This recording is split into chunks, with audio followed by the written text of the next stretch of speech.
नमस्कार, म अर्जुन खतिवडा तपाईहरुलाई स्वागत छ आजको यस कक्षामा। आज हामी कक्षा 11 को गणित विषयमा रहेको पाठ द कम्प्लेक्स नम्बर्सबाट absolute value of a complex नम्बरको बारेमा छलफल गर्छौं। ल अब कक्षा सुरु गरौँ है त। Absolute value of complex number, यसको पहिला डेफिनेसन हेरौं। मानौं हामीसँग एउटा कम्प्लेक्स नम्बर छ z = a + ib र यो कम्प्लेक्स नम्बरको एब्सोल्युट भ्यालु भनेको non negative real number square root of a² + b² लाई चाहिँ हामी के भन्छौं, एब्सोल्युट भ्यालु भन्छौं।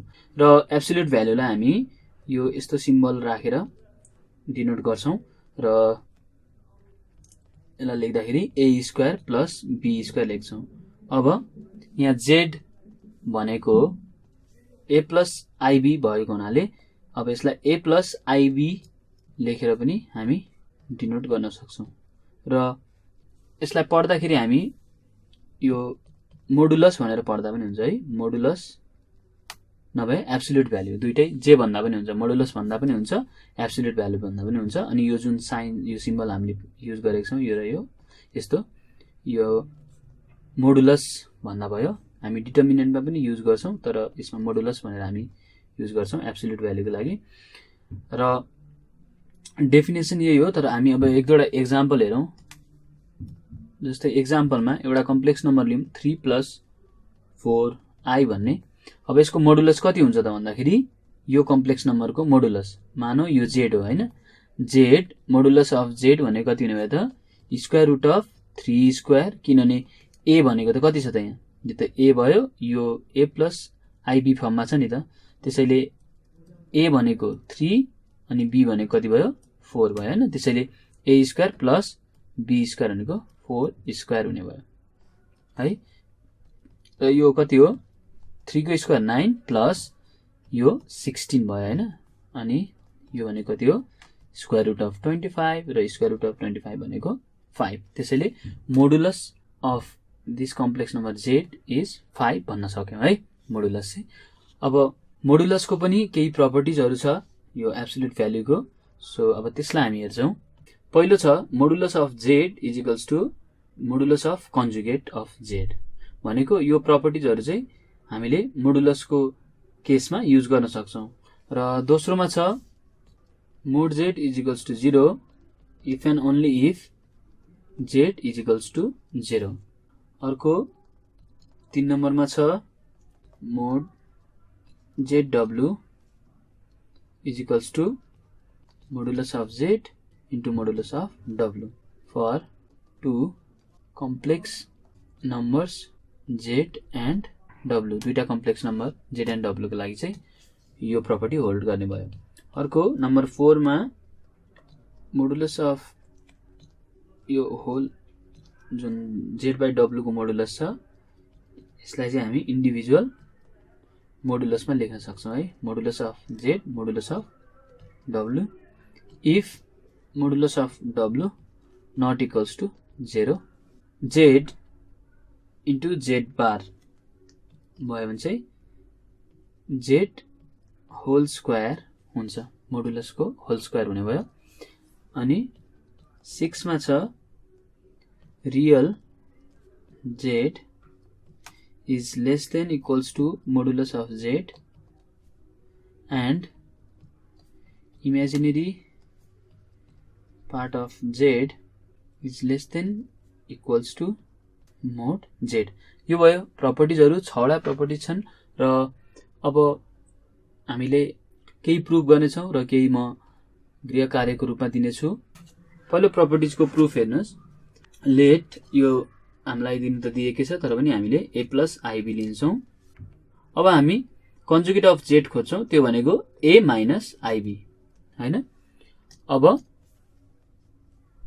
यहाँबाट हामीले के गर्न सक्छौं, मोडुलस अफ z निकाल्यो भने के हुन्छ, यो त सिधै फर्मुलामा भइहाल्यो, a² + b², a² + b²। अनि मोडुलस अफ z बार कति हुने भयो त a b। त्यस्तै यहाँ के भयो, a र -b हुने भएको हैन, यसलाई हामी a + i - b पनि लेख्न सक्छौं नि त, यो फर्ममा लेख्न सक्छौं। अनि यो फर्मबाट यहाँ जाँदाखेरि के भयो त A square plus b square हो यो फर्मुलामा अनुसार हैन हामीले कम्पेयर गरेर हेर्दाखेरि यो बी भनेको त यहाँ कति भयो त माइनस बी हुने भयो त्यसैले square root of A square plus minus B whole square हुने भयो है त्यसैले यो भनेको के हो त A square minus B whole square भनेको त बी स्क्वायर नै हो है त्यसैले अब हेरौं यहाँ हेरौं जेड र जेड बारको मोडुलस के आयो त सेम आयो र यो के छ सेम छ हैन त्यसैले therefore mod z is equals to modulus of z bar यति हुने बित्तिकै के भयो त हाम्रो LHS is equals to RHS proved भयो अब अर्को ला हेरौं अर्को प्रुफ नम्बर 2 मा यसमा दुईटा पार्ट छ इफ एन्ड ओन्ली पार्ट भनेको पहिला हामी मोड जेड इज इक्वल्स टु 0 हुन्छ कति बेला जब जेड इज इक्वल्स टु 0 हुँदाखेरि या अथवा यदि जेड इज इक्वल्स टु 0 दिएको छ भने मोड जेड इज इक्वल्स टु 0 हुन्छ भनेको पहिला हामी जेड भनेको कति मानौ ए प्लस आईबी भनेपछि मोड जेड भनेको कति हुने भयो त भन्दाखेरि square root of A square plus b square र पहिला हामी यो इफ केस गर्छौं जब z mod z is equals to 0 हुँदाखेरि यो जेड इज इक्वल्स टु 0 चाहिँ हामीले प्रुभ गर्नु पर्यो मोड जेड इज इक्वल्स टु 0 हुँदाखेरि जेड इज इक्वल्स टु 0 हो भनेर प्रुभ गर्नु पर्यो है त्यसैले हामी के लिन्छौं पहिला यो जेड इज इक्वल्स टु 0 भनेको if z mod z is equals to 0 भनेर लिन्छौं है mod z is equals to 0 हुँदाखेरि यसलाई 0 लेख्नु मिल्यो अब यहाँ के आयो त भन्दाखेरि square root of A square plus b square is equals to 0 आयो हैन अब स्क्वायरिङ बोथ साइड गर्दाखेरि के आउँछ a square plus b square is equals to 0 अब यो इक्वेसनलाई हेरौं यो इक्वेसनमा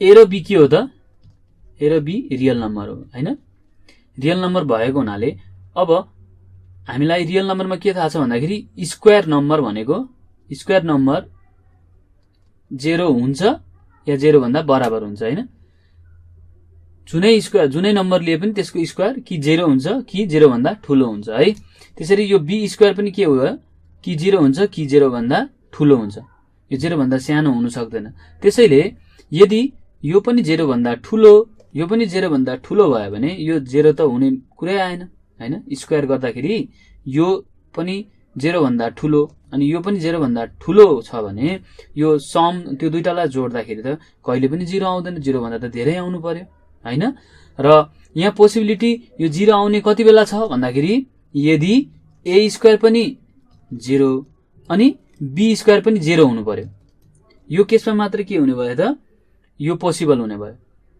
नभए यो इक्वेसनै पोसिबल हुँदैन त्यसैले हामी के लेख्छौं भन्दाखेरि a square is equals to 0 and b square is equals to 0 यो पोसिबल कति बेला छ जब a square is equals to 0 छ र b square is equals to 0 छ भने यो इक्वेसन सेटिस्फाई गर्छ otherwise it will not satisfy this equation है यो माथिको इक्वेसन सेटिस्फाई गर्दैन अब ए स्क्वायर 0 हुनु भनेको ए 0 हुनु पर्यो बी स्क्वायर 0 भनेको बी के हुनु पर्यो 0 नै हुनु पर्यो अब ए पनि 0 बी पनि 0 भएपछि यहाँ हेरौँ त यहाँ जेड के थियो z is equals to a plus i b थियो भने अब ए पनि 0 0 प्लस आई इन्टु बी पनि 0 त्यसैले 0 भएपछि यो के भयो 0 त्यसैले therefore z is equals to 0 आयो कि आएन अब कन्क्लुजन लेख्दाखेरि mod z is equals to 0 implies z is equals to 0 लेख्न सक्यौं है यो के भयो त पहिला हामीले कहाँबाट सुरु गर्यौं भन्दाखेरि मोड जेड इज इक्वल्स टु 0 भनेर सुरु गर्यौं र एन्ड कहाँ गर्यौं जेड इज इक्वल्स टु 0 भनेको यो हामीले फर्स्ट पार्ट गर्यौं अब नेक्स्ट पार्ट कन्भर्सली अब हामी के गर्छौं पहिला के सपोज गर्छौं suppose z is equals to 0 भएपछि mod z is equals to कति हुने भयो त 0 नै हुने भयो किनभने जेड इज इक्वल्स टु 0 भनेको 0 प्लस आई इन्टु 0 फर्ममा आउने भयो ए पनि 0 अनि यो बी पनि 0 भएपछि मोडुलस त के हो त A square plus b square हो हैन त्यसैले ए भनेको 0 स्क्वायर प्लस बी भनेको 0 स्क्वायर र अल्टिमेटली हामी के पाउँदैछौं 0 पाउँदैछौं त्यसैले मोड जेड इजिकल्स टु 0 यो डाइरेक्टली फलो गर्यो, नभए तपाईहरुले रिजन यसरी लेख्दा पनि हुन्छ है। z इजिकल्स टु 0 हुने बित्तिकै 0 लाई कसरी लेख्न सकिन्छ, यो 0 प्लस i इन्टु 0 फर्ममा, त्यो भनेको a प्लस ib फर्ममा, र a भनेको 0 b भनेको 0 भएपछि मोडुलस कति हुने भयो त 0 नै हुने भयो। यसरी प्रुफ गर्दा पनि हुन्छ, नभए डाइरेक्टली लेख्दा पनि भइहाल्यो है। अब नम्बर 6 को हेरौं। यहाँ के छ, REZ भनेको रियल z हैन, त्यसलाई चाहिँ हामीले less than equals to modulus of z भनेर देखाउनु पर्यो। अब यहाँ चाहिँ z भनेको त्यही हुन्छ a प्लस ib लिन्छौं। अब रियल z कति हुन्छ त भन्दाखेरि यानी रियल पार्ट भनेको a हो, त्यसैले यो a लेख्न सक्यौं। अनि यसको मोडुलस अफ z भनेको कति हुन्छ, square root of a square plus b square. अब हामीलाई एउटा रिलेसन थाहा छ, त्यो के हो भने we know that a square plus b square भन्दा के हुन्छ, जहिले पनि सानै हुन्छ, किनभने यो a स्क्वायर सेम भयो। अनि यसमा केही एड गर्दैछ भने त अभियसली यो सानो हुने भयो, यो पार्ट यतापट्टिको, किनभने हामीले सेम क्वान्टिटीमा एउटै कुरा याद गर्दैछ। जस्तै 2 इज लेस देन 2 प्लस 1, यहाँ केही एड गर्दैछ, त्यही भएर यो त अभियसली सानो हुने भयो हैन। तर यो इक्वल्स टु पनि हुन्छ कति बेला, जब यो 0 हुन्छ। यो केसमा हामीले 1 लिएको छौं, त्यही भएर यो 0 हुँदैन। तर हाम्रो जुन यो इनइक्वालिटी लेख्छौं त्यसमा के छ, यो b त 0 पनि हुन सक्छ, त्यसैले यो रिलेसन, यो इनइक्वालिटी चाहिँ जहिले पनि ट्रू हुन्छ है। अब स्क्वायर रुट निकाल्दाखेरि के हुन्छ त, यो स्क्वायर रुटिङ बोथ साइड गर्दाखेरि a square plus b square आउने भयो। अनि यो भनेको कति हो, यो a भनेको यहाँ माथिबाट हेर्नु त रियल z हो, real z is less than equals to यो a square plus b square square root भित्र भनेको के हो, मोड z, त्यसैले मोड z, हेन्स प्रुभड। यसरी हामी प्रुभ गर्न सक्छौं। त्यस्तै प्रकारले हामीले imaginary z is less than equals to mod of z भनेर पनि प्रुभ गर्न सक्छौं। यो तपाईहरुलाई होमवर्कमा म एड गर्नेछु। र अब हामी कक्षाको अन्ततिर आइपुग्यौं र तपाईहरुलाई केही गृह कार्य दिँदैछु। गृह कार्यमा तपाईहरुले गर्नुपर्ने प्रश्न, प्रुभ गर्नुपर्ने भनेको यो रह्यो। यसमा w तपाईहरुले कति लिनुहुन्छ, c प्लस id लिँदा हुन्छ है। z चाहिँ as usual a plus ib, अनि w चाहिँ हामीले c प्लस id लिएर प्रुभ गर्न सक्नुहुन्छ। अनि यो पनि प्रुभ गर्नु पर्यो 4 नम्बर, 5 नम्बर र यो 6 नम्बरको सेकेन्ड पार्ट। भनेपछि तपाईहरुलाई गृह कार्य के भयो, नम्बर 3, नम्बर 4, नम्बर 5 र यो 6 को सेकेन्ड पार्ट है। यी भए गृह कार्यहरू। अब हामी कक्षाको अन्तमा आइपुग्यौं र जाँदा जाँदै यदि तपाईहरुलाई यस पाठ सम्बन्धी केही सल्लाह सुझाव या केही प्रश्न छ भने तपाईहरुले हामीलाई सम्पर्क गर्न सक्नुहुन्छ। हाम्रो सम्पर्क ठेगाना रहेको छ learning@dearwork.edu.np। धन्यवाद।